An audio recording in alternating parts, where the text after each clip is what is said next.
ورحمة الله تعالى وبركاته. اليوم معنا واحد القصة جديدة. قبل ما نبداوها ما تنساوش وضعوا السماعات ديالكم وكونوا في شي بلاصة هادئة شوية، ويلا بينا نبداو. قبل ما نبداو هاد القصة هادي ما تنساوش تصلوا على الرسول صلى الله عليه وسلم. انا سميتي احمد وفي عمري 25 سنة. اليوم غادي نحكي لكم داكشي اللي وقع ليا، ولولا لطف الله لو ما كنتش دابا كنعاود لكم هادشي. سنة 2014 في الشهر 6 بالضبط كنت كنقرا وكانوا عندي حتى انا الاحلام ديالي بحال اي واحد في العمر ديالي. كنت بغيت نحقق بزاف ديال الحوايج ونكون ناجح في حياتي، وحتى الوالد ديالي الله يواليه برحمة الله ما مقصرش من جهده وديما واقف في جنبي وبغى يشوفني ناجح. حتى لواحد النهار وكان خارج بالطوموبيله ديالو، كان غادي يرقي شي وحده. هادشي اللي سمعت من الوالده ديالي، ولكن جاءت الاقدار وقع ليه واحد حادث سير. الحادث كان غامض بزاف، واللي ضرب الوالد ما كانش بان ليه الاثار كاع. قلبنا في الكاميرات وما لقينا حتى شي حاجه، حتى شي طوموبيله ما دازش من دمه. مع العلم لقينا الطوموبيل ديال الوالد كاع مهرسه وصافي، وتسدد القضيه ورجعنا للدار وعشنا حياتنا عادي. والوالده ديالي لبست حق الله ديك 40 يوم. الوالده ديالي طلبت مني نخلي نقي معها البيت ديال الوالد اللي كان كيرقي فيه الناس. صافي دخلت معاه للبيت وبقيت كنقي وكنجمع في دوك الكتوبه وبان لي واحد الصندوق. داك الصندوق بغيت نعرف اشنو فيه لداخل. قلبت على الساروت حتى لقيتو وحليت داك الصندوق، وبان لي واحد الكتاب اللي هو فيه شي كتبه في شكل ما فهمتهاش، وكيبانوا لي فيه شي رسومات حتى هما ما فهمتهمش. وصافي وبغيت نقراه، ولكن ما بغيتش نجبدو قدام الوالده، حيت هي عارفه ومتاكده بلي داكشي اللي ضرب الوالد ماشي حادث عادي، وداكشي كيتعلق بالجن. المهم شافت الوالده داك الصندوق وقالت لي جمع فيه كاع هادشي اللي كاين هنا.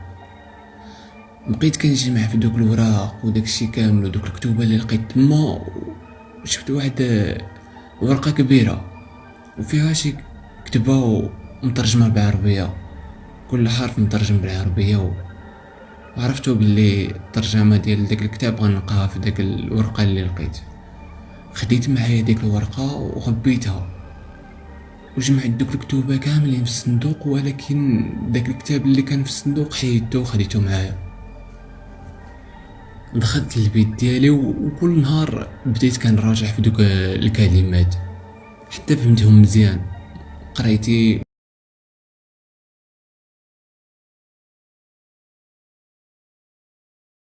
ما بقيتش كنمشي ليها، ولا هم الوحيد هو داك الكتاب نعرف شنو فيه. صافي بقيت حتى فهمت دوك الكلمات مزيان، وخديت داك الكتاب باش نقراه، وبديت كنقرا الكتاب نهار مورا نهار، نهار مورا نهار، لمدة شي شهر تقريبا. والمشكل اللي واجهته هو انني ما بقيتش كندوش، والماكله كناكل بواحد الطريقه اللي خايبه بزاف ومديهاش في حالتي. داك الكتاب داكشي كاع اللي قريتو فيه ما عقلتش عليه، ما فهمت فيه ولو كلمه. مع العلم فاش كنت كنقرا كنت كنفهم داكشي، وانا كنت كنقرا داك الكتاب كامل وكنت انا داير شي تحضير، وحضرت معايا الجن وانا ما مخباريش. وداك الجن بقى لاصق فيا وبقى تابعني وكيدير لي المشاكل. وصافي بزز عليا انني نكمل داك الكتاب. بقيت كنقراه حتى كملتو، وداك الجن بقى كيهضر ليا في ودني وما بغيتش نقولها للوالده باش ما نخلعش عليا. وقال لي هاد الكتاب هذا ولا ملكك انت وماشي من حقك تلوحو، ولازمك تحتفظ عليه حتى تموت. صافي خديت داك الكتاب وانا مخلوع من الجن، حيت ما عمرني وقع ليا بحال داكشي. الوالده ديالي شافتني في ديك الحاله وبقيت فيها بزاف، ما بغاتنيش نتعذب. صافي مشات جابت ليها واحد الفقيه اللي كان صديق ديال الوالد ديالي، الله يواليه برحمه الله. دخل عندي وبقى كيسولني وقال لي راك ما قريتي شي حاجه ديال الوالد ديالك، وبقى كيسول فيا وانا كنكر ليه وكنقول ليه انا ما قريت والو. انا هادشي جاني غير حيت صدمت من الموت ديال الاب ديالي. صافي بدا كيقرا عليا شي ساعه، ولكن انا كنت غايب، ما كنتش عارف اش كنقول. وقال لي راه داكشي اللي جمعتي في داك البيت قريتي فيه شي حاجه وراه ضربك واحد الجن دخل لك الجسد ديالك وبقى كيلاحقك. انا كنت عارف شنو كاين، ولكن عطاني شي ما كنبقى نشربو. قال لي بقى تشربو كل نهار ملي تبغي تنعس. صافي بقيت كندير هكذاك، وليت كنشرب داك الماء كل نهار، وصراحة ما بقاش داكشي كيجيني، ما بقاش داك الصوت كنسمعو. وليت عاوتاني كنخرج وكنتأقلم عاوتاني مع الحياة ونعيش عادي. دازت شي سنة تقريبا، وداك الكتاب باقي مخبيه، وداكشي ما بقاش كيجيني صراحة. واخا كنحس بيه كيتبعني وبعد مرات كنحس بيه جالس حدايا، ولكن ما بقاش كيدوي معايا. صافي ارتحيت. ومع كنطلع عطلة الصيفية انا كنت شاد التليفون ديالي وديما كنتفرج. وواحد النهار كنت كنتفرج في الفيسبوك وفي واحد الفيديو ديال واحد الراقي، وصافي وبان ليا داك الجن اللي كيهضر. الهضره ديالو كامله فهمتها وعرفت شنو بغا، وكتبت لهم واحد الكومونتير وقلت لهم راه انا كنهضر مع الجن، واللي بغى شي حاجه ولا اللي شاك بلي عنده شي جن يجي يهضر معايا في الخاص. وجات عندي واحد البنت صيفطات ليا في الخاص وقالت لي اخويا راه انا شفت المنشور ديالك وبغيت نتعرف عليك، وانا راه شاكه في راسي بلي عندي شي جن. صافي بقيت كنهضر معها وكنسولها، وصراحه عطاتني شي اعراض اللي هما ديال الجن العاشق، حيت داكشي قريتو في واحد الكتاب اخر ديال الوالد وعرفت منه داكشي بزاف. وصافي وديك البنت عطيتها شي صور من القران وقلت لها بغيت قريهم وان شاء الله غادي تشافي. وطلبت مني واحد الطلب اللي صراحه جاني غريب، قالت لي ممكن نهضر معاك مكالمه. صافي وما رفضتش لها الطلب ديالها، هضرنا مكالمه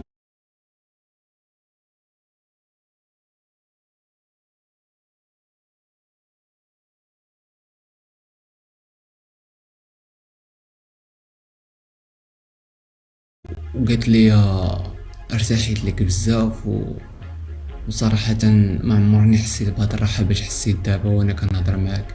وبقيت كنهضر معاها تقريبا حتى شي 3 ديال الليل. قلت لها تصبحي على خير، وما جاوبتنيش. قالت لي واخا. جاتني غريبة شوية، ولكن قلت غير معايا الله تعارفنا وصافي. دازت شي 2 سيمانات وحنا كنهضرو ديما مكالمات، وحتى تعرفات عليا مزيان. واحد النهار كنت كنهضر معاها وشويه عاوتاني وهو يرجع ليا داك الصوت. قال لي بلي هاد البنت هادي ماشي هي اللي كتهضر معاك، سولها.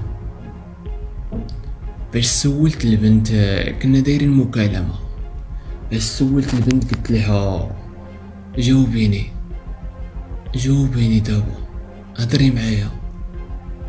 وهو يجاوبني واحد الصوت اللي صراحة كيخلع. جاوبتني بواحد الصوت اللي غريب بزاف، قالت لي واش ما غاديش نعس؟ واش كتقلب علينا؟ واش باغي تشوف شي حاجه هاد الليل اللي ما عمرك شفتيها في حياتك؟ واش بغيتي تولي بحال الوالد ديالك ولا بغيتي نديرو لك كتر منه؟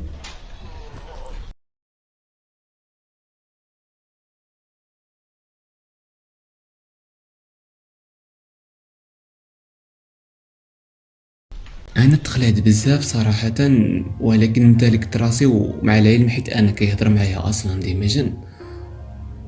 جاوبتهم قلت لهم علاش اش درت لكم هاد البنت، اش بغيتو منها؟ وقالوا لي هادي سبقناك ليها حنا، وانت يلاه جيتي دخل سوق راسك، راه غادي تشوف شي حاجة اللي ما عمرك شفتيها في حياتك. قلت لهم هاد البنت هادي راها ما دارت والو، خليوها عليكم، خرجوا منها. قالوا لي هاد البنت هادي راه كتبغيك انت، كتبغيك، وهادي ديالنا حنا وما غاديش تديها انت، الا ما بعدتيش عليها غادي نقتلوك. وانا نقول لهم صافي انا غادي نشوف كيفاش ندير معاكم، ما كتفاهموش بالعقل. وهو يجاوبني واحد اخر بواحد الصوت اغرب، قال لي ويلا نهزتي هاد الليلة انا راه ماشي جن. تخلعت بزاف وقلت لهم اعوذ بالله من الخبث والخبائث. وداك الصوت تحبس، وحتى ديك الدرية ما دواتش مازال. بقيت كنعيط، ما جاوبتني لا درية ولا جن. صافي مشى داكشي كامل. صافي قررت نسد المكالمة ونعس حتى انايا. سديت المكالمة ورجعت بحالي نعس، وانا ناعس وحسيت بشي حاجة فوق مني جالسة ليا على كتفي وما قدرش نتحرك، والضو كان طافي وما كنتش لقيت كيفاش ندير باش نتحرك ولا باش نشوف. وانا نسمع داك الصوت في ودنيا، قلت لك اليوم ما غاديش نعس، واش ما تيقتينيش راه معاك ميمون، والهضره اللي كيقولها كيكذب بها. استجمعت ديك القوة اللي باقا عندي وقريت واحد الآية اللي صراحة آية عظمى بزاف. قريتها وداكشي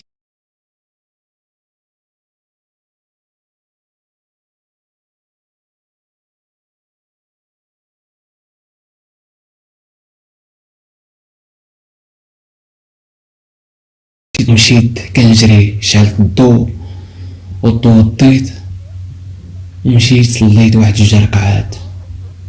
وصراحة ما عاودتش نعست، بقيت كنقرا القرآن داك الليل كامل، ما جانيش النعاس. في الصباح جات عندي ديك الدرية عاوتاني صيفطات ليا، قالت لي سمح لي البارحة راه نعست وما رديتش البال المكالمة ديالنا وداني النعاس حيت صوتك كنرتاح ليه. وانا ما بغيتش نخلعها نقول لها بلي راه دوا معايا الجن وراك مسكونة وفيك جن خايب بزاف. قلت لها ماشي مشكل، غير ارتاحي.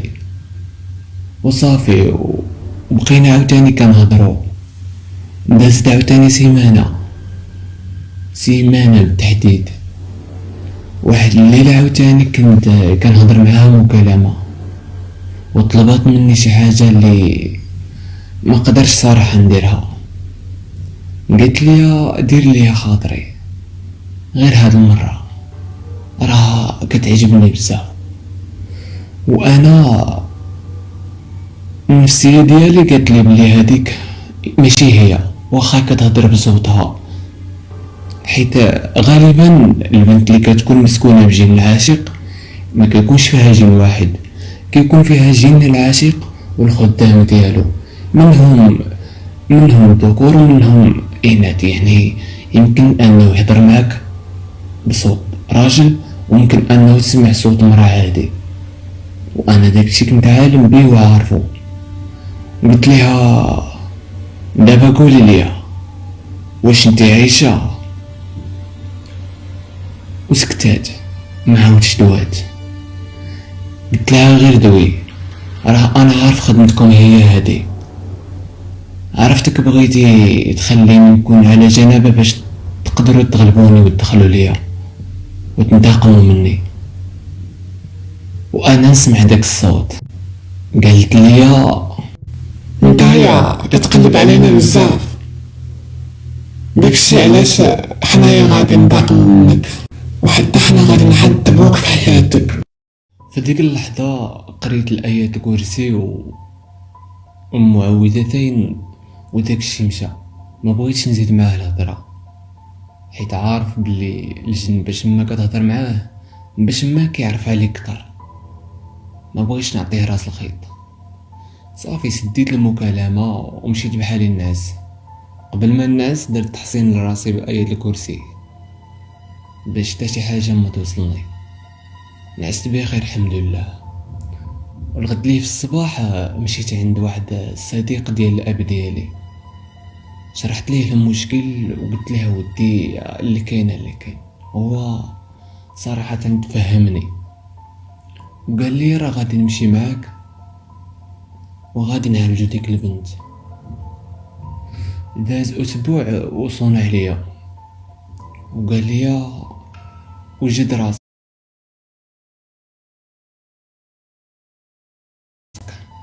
نهار الثلاثة راه غادي نمشيو عند ديك البنت اللي قلتي ليها.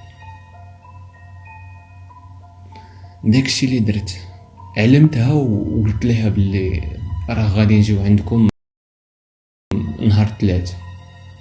فرحت بزاف، قلت لي ما عمري ننسى لك هاد الخير اللي غدير فيا.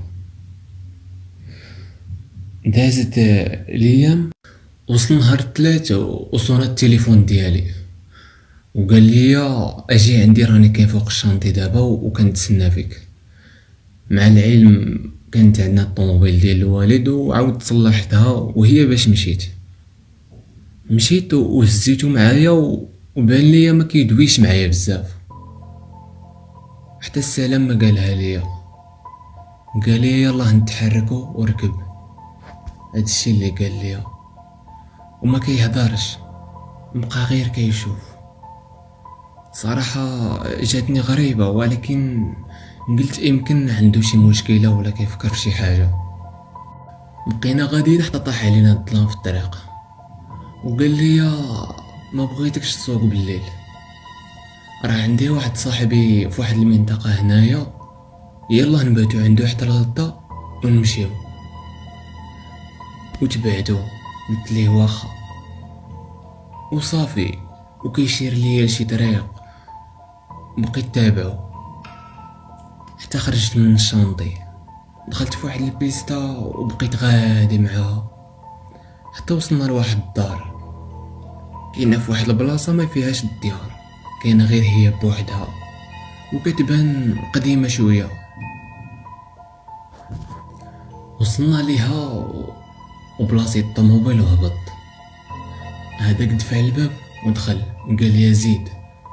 غير دخلنا وبان لي الباب طرق بجهد.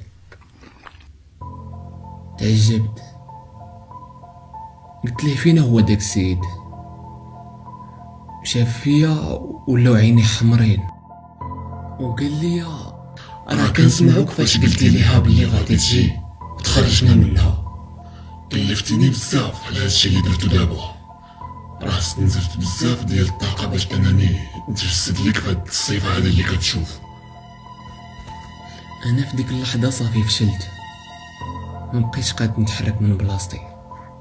قلت ليه شنو بغيتي مني دابا، علاش جايبني لهنا؟ قال لي بغيتك، راه بغيناك، ولادنا بغاو ياكلو وانت زهري، والدم ديالك هو اللي بغينا. وبقيت ساكت ما قديتش ندوي.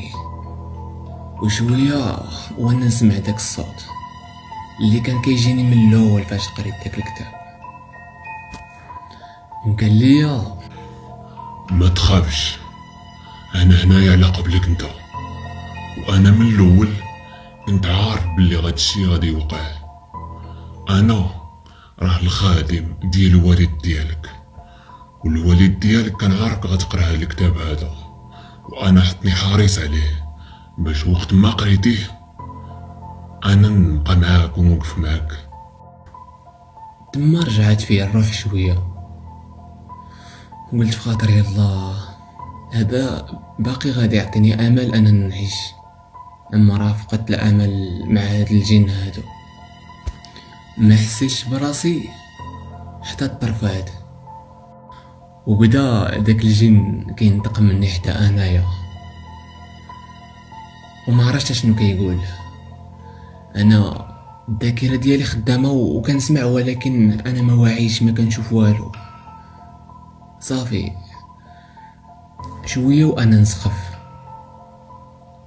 ملي فقت لقيت حدايا واحد النجمه مرسومه بالدم، ولقيت حدايا واحد المش كحل ميت وطايح. وديك النجمه داك الدم اللي فيها كيبان باقي، خاطر يلاه مذبوح داك المش. نط بحالي وانا نمشي، بقيت كنجري للطوموبيل. ركبت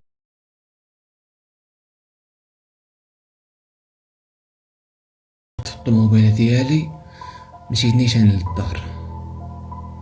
وانا في طريقي للدار صونات عليا ديك البنت وقالت لي علاش ما جيتيش، راه تخلعت عليك. شنو وقع ليك؟ ياك ما وقعت لك شي حاجه؟ وما بغيتش نخلعها ما والو. قلت لها غير خرجت لينا شي خدمه، وواحد المراه مسكينه عندها واحد البنت مريضه، ومشيت معها السي الفقيه باش نداويوها. وانا قصدت الدار ديالنا نيشان.